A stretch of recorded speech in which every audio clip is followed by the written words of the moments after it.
বলদে jail থেকে পালানোর জন্য জেলের রড কাটতেছিল। এর ভিতরে পুলিশ এসে পড়ে। তা দেখে জেলের বাইরে বলদে দাঁড়িয়ে থাকে। আসামি জেলের বাইরে থাকা সত্ত্বেও মাথা মোটা পুলিশ কিছুই বলে না। এরপর মাটি ঘুরে পালানোর চেষ্টা করে। এর ভিতরে পুলিশ এসে দেখে ফেলে। মাথায় নষ্ট মামা। ये सब क्या देखना पड़ रहा है। এরপর এই বলদ দুটো জেলখানার বারান্দা পরিষ্কার করতে থাকে। এর ভিতরে পুলিশ এসে দাঁড়িয়ে থাকে।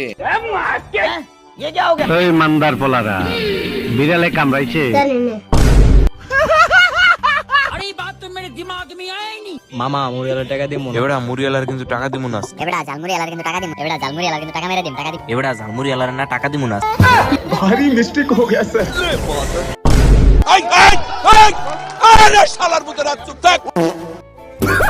তুই যে হিন্দু তা বুঝলি কি করে? নুনু দেখে।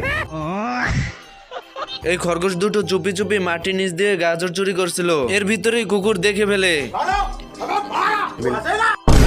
কাউকে ভালোবাসবেন না, তাহলে আপনার সুন্দর জীবন নষ্ট হয়ে যাবে।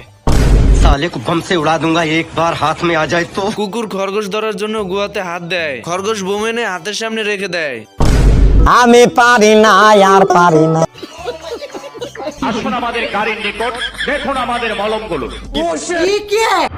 হালাই আমার 14-র মধ্যে খায় ফেলাইছিল। গাঁজা তো সবাই খায়, গাঁজা কি নেশা?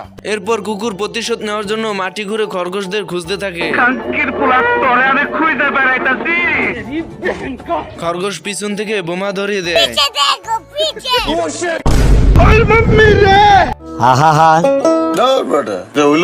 এই বলদ তিনটা বিন গাছ বেয়ে আকাশের উপরের দেশে চলে আসে। আর এখানে গাছপালা, পশু পাখি, পোকামাকড়, প্রাণী সবকিছুই দানব আকারের। এরপর তিন বলদে হাঁটতে হাঁটতে চলে আসে খাবারের টেবিলের কাছে। মাথায় নষ্ট মামা। এরপর তিন বলদে এতগুলো খাবার দেখে মাথার হুঁশ হারিয়ে ফেলে। এরপর পাশ থেকে একটা সিন্দুক দেখতে পায়। সিন্দুকের ভিতর উকি মারতে একটি জীবন্ত পুতুল দেখতে পায়। বলিস কি? কচু বনে হেগে গেল কালো কুকুরে।